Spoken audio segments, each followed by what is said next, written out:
Okay, welcome to a little discussion on political parties, third parties.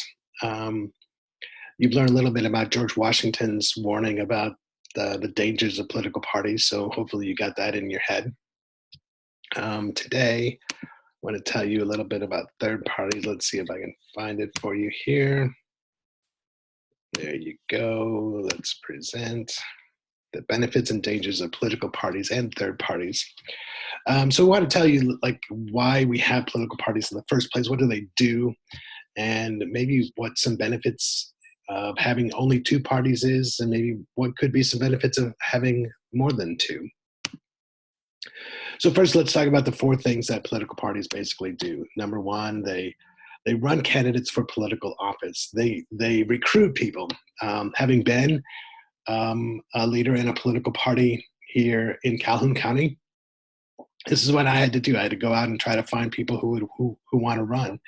Um, and sometimes that's difficult. Running for office is a lot of work, and you put your name out there and your background, and so it's not for everyone. And I had plenty of people tell me no, but some people said yes, and so we could get them going. And I only recruited candidates for like local offices.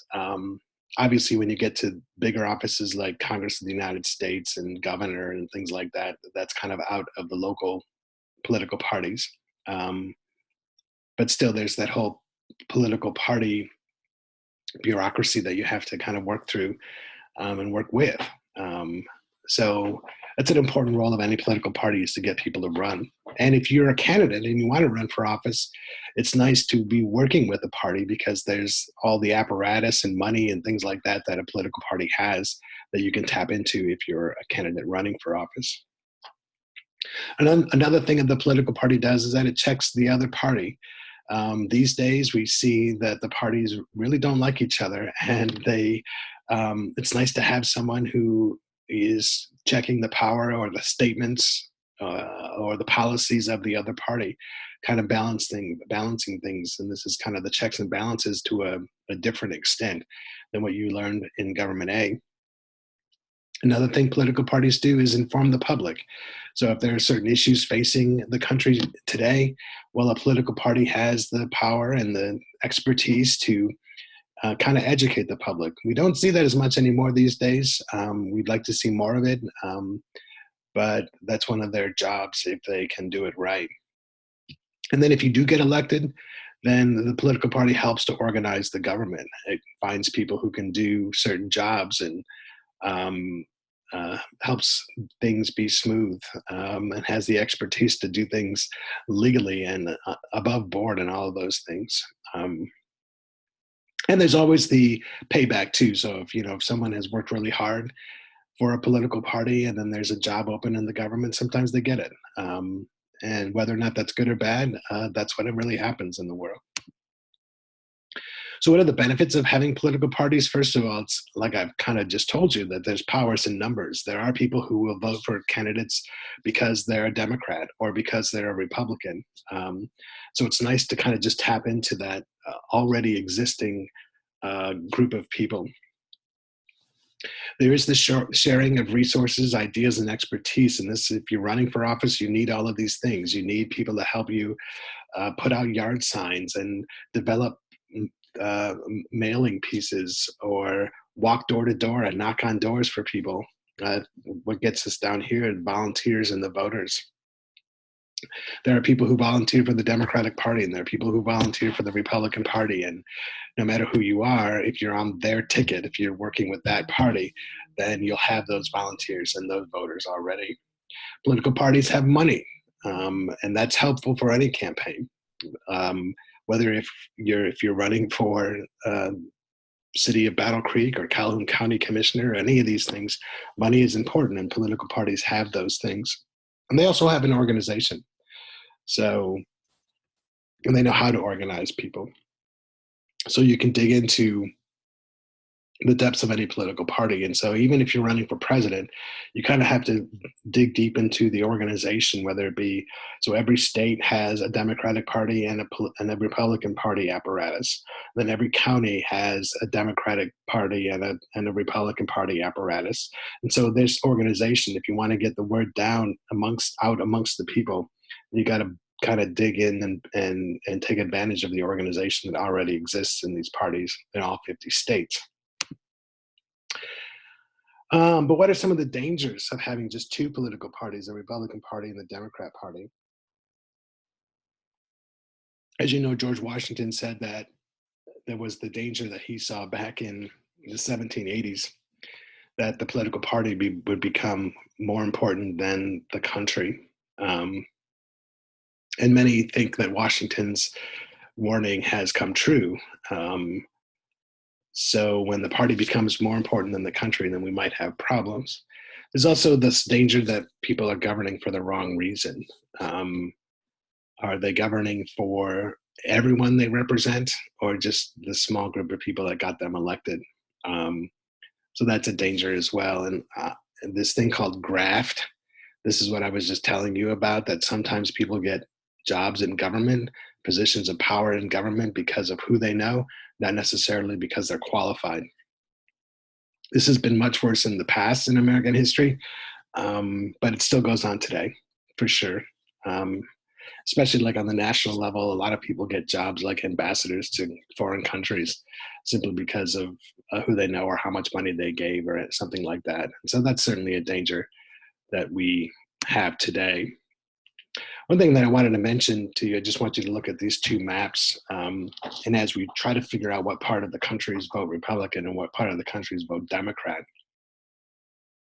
you'll see on the map on the left, this one here in 1960, this is the election between Richard Nixon and John Kennedy. The blue states down here are states that John Kennedy won, and the red states are states that Richard Nixon won. Richard Nixon being the Republican, John Kennedy being the Democrat. And you see that a lot of the southern states in 1960 were Democrat. California out here was Republican. This is all in 1960, but in the matter of 2 years or 4 years, and ever since then, you'll see that in the election of 1964, between Barry Goldwater, Barry Goldwater, the Republican, represented by the red states, and Lyndon Johnson, the Democrat, represented by the blue states, you'll see things have changed. Barry Goldwater, the Republican, was from Arizona. That's why you see Arizona red. But you see all of these southern states, solid red states. So between 1960 and 64, certainly into 68 and 72, and even to today, the South remains pretty solidly red Republican. Texas is now solidly Republican, and all of these ones as well: Kentucky, Tennessee, Arkansas, Oklahoma, Kansas, Nebraska. All of these states are solidly Republican, these southern states, while now California is solidly blue, solidly a Democrat state. But the transition took place here in the 1960s, where the South used to be Democrat, and now the South is solidly Republican. I love this chart because it shows you all these elections, the blue here being Democrats, the red being Republicans. And I'd like to show you this because you can kind of see that it's kind of split throughout history. I mean, there isn't one political party that really has dominated. You know, you see the Republicans had a good run here with the election of Abraham Lincoln in 1860. And then you see down here during the Great Depression and World War II, Democrats have a solid grip on the White House. You see the 80s kind of go back and forth, the 80s and 90s, 2000s, and now we're back to Republicans and Donald Trump. But even these elections, you can see that these are still very close, you know, plenty of Republicans, plenty of Democrats throughout history. And so I don't want you to think that, you know, one political party has dominated throughout American history. We've kind of gone back and forth. And you kind of see this is a chart that goes back to 1939. The blue here represents people who declared themselves as Democrats. The red, those people who declared themselves as Republican, and the gray here in the middle are those people who declared themselves independents. And unfortunately, this only goes to 2009, but you'll see here that the largest group of voters for the first time, really, I guess back here in the early 90s, but we have 36% of people declare themselves independents. And that really is the difference in American politics, is that more and more people seem to be becoming independent rather than being a part of a political party. And that leads us to the issue of third parties. Here's a poll done back in, looks like 2014, where most of Americans, 60% of Americans, say that a third party is needed in America. We might be seeing that today. I'm not going to make any predictions, but there were so many Republican leaders in this past election who did not support Donald Trump, but they have no place to go. And so they kind of stayed with their party. But is there a need for a third party? We don't know yet. We'll see in 2008, I guess 2020, I guess, to see if that happens. What about third parties? Usually they rise up because they're driven by an individual. There have been a couple individuals who have had strong third parties. The first one we can talk about is Teddy Roosevelt. He was elected as a Republican president. He sat out an election and a Republican was elected, but he didn't like that Republican, so he started his own third party called the Bull Moose Party, and came in second place, but still lost. The other individual that started a third party, this was Ross Perot in 1992. He started a third party called the Reform Party, and he did very well. He captured like 30% of the vote. This was between the first George Bush and Bill Clinton, and Ross Perot got 30% of the vote. So that was big, but not enough to win, but he did get a lot of the vote.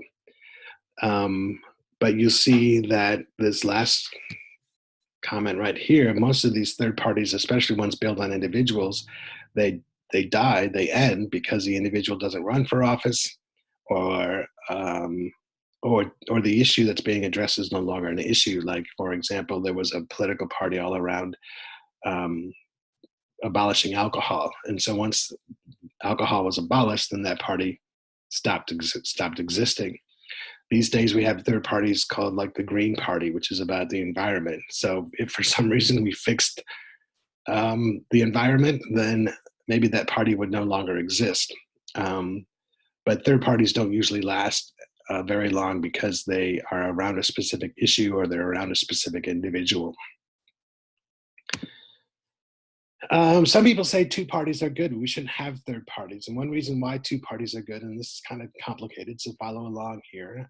With only two parties, it is said that it forces moderation between the two parties. In other words, if there's only two parties, you have to kind of moderate your views, make them more towards the middle of the political spectrum, make it so the most people will like your party. If you didn't have two parties, they say that then there would be extreme parties on both sides of the political spectrum, and you would not have a more moderate centrist party. So this is why some people think two parties are good, that it forces both parties to become more moderate rather than extreme. And again, these days, who knows if this is true or not? It seems like both parties are becoming extreme, and maybe that's what's driving the need for people wanting a third party. Why two parties are bad? Look, if you are in a small group, then you might not have a voice. Maybe the two parties are moderating so much that they kind of ignore your voice.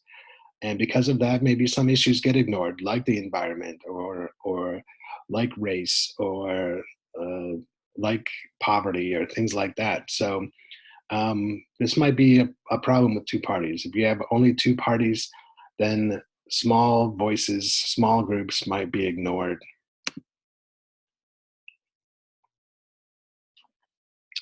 But that's one of the reasons why third parties are good, right? It does give voice to these small groups. And so you might always have someone to vote for. They might not win, but at least you have someone to vote for. That might be a good reason why we should have third parties. Okay, I think that's it. If you have any questions, feel free to email me at any time about political parties. But hopefully that's enough for you to do the assignment, the 3 questions in the assignment today. And I will see you next time. Thanks.